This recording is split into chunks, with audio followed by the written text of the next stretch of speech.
நிறைய பேர் என்கிட்ட வர்றாங்க, இப்படி சத்குரு என்னால் தாங்க முடியல, வீட்டில் மாமியார் தாங்க முடியல, ஆஃபீஸில் பாஸ் தாங்க முடியல, பக்கத்து வீட்டில் இருக்கவங்க தாங்க முடியல.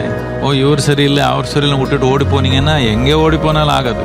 உலகத்தில் பிரச்சனை ஒன்றும் கிடையாது, பலவிதமான சூழ்நிலை இருக்குது. நாம் உண்மையாக புத்திசாலி இருந்தால் சூழ்நிலை எப்படியே வந்தாலும் சரி, அதில் நான் முன்னேற்றமாக போகிறது எப்படின்னு பார்த்துக்கணும். கொஞ்சம் தேவையான பயிற்சி, உணவில் கொஞ்சம் கவனம், வாழ்க்கை பற்றி கொஞ்சம் கவனம், விழிப்புணர்வாக கொஞ்சம் சந்தோஷமாக இருந்தீங்கன்னா பாதி நோய் போயிடும் தானே.